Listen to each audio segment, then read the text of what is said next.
અમારી ભત્રીજી ઈ ભાગ લેવા ગઈ, કૂતરાએ ફફોડી નાખી.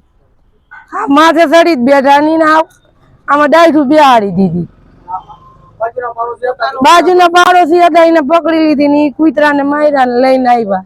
અમને તો કોઈને સાહેબ ખબર નથી. પરમદી જતી થયું.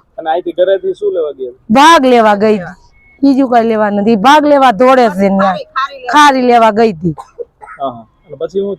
પછી કૂતરા આવી માથે વીખી ના ગઈ. ભાગ લઈને આવતી ને સોટી જ પડ્યા. બે કૂતરા હતા, એક ભાગી ગયું અને વાણા સોસાયટી વાળા હવે બચાવી. બધા ધોયરા ને કર્યા ને કેવા આવ્યા, બોલાવા આવ્યા કે આ છોકરી કીની છે, રોડ ઉપર પડી. બધા દોડવા માંડ્યા. સાહેબ એને પકડો ને એને કરો, તમારા છોકરા ભાગ લેવા જાય ને ગયા જાય. એ બધા વાંહે દોડે એટલે અમારા છોકરા બી ગયા છે, હવે ના જાય. નીકળતા નથી, કૂતરા ને ત્રાસ છે આમાં. ગાયું વાંહે ગમે ની વાંહે એટલે બીવે છે છોકરા, જાતા નથી. હવે આ 3 દિવસ ગયા નથી ગયા.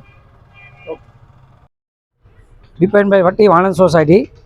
બાજુમાં રહેતા એક પરિવારની બાળકી અહીંયા વાણંદ સોસાયટીમાં પોતાનો ભાગ લેવા માટે આવી રહી હતી.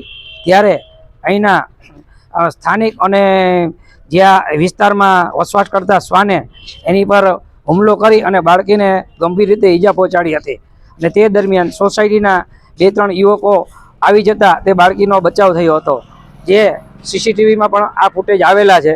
તો તંત્રને એક નમ્ર અપીલ છે કે આ માટે શ્વાન આખી સોસાયટીમાં, આની પહેલાં પણ એક ધોબી જ્ઞાતિના બાળકને ઈજા પહોંચાડી હતી. એક માજીને પણ, વૃદ્ધ માજીને પણ એમણે ઈજા પહોંચાડી હતી.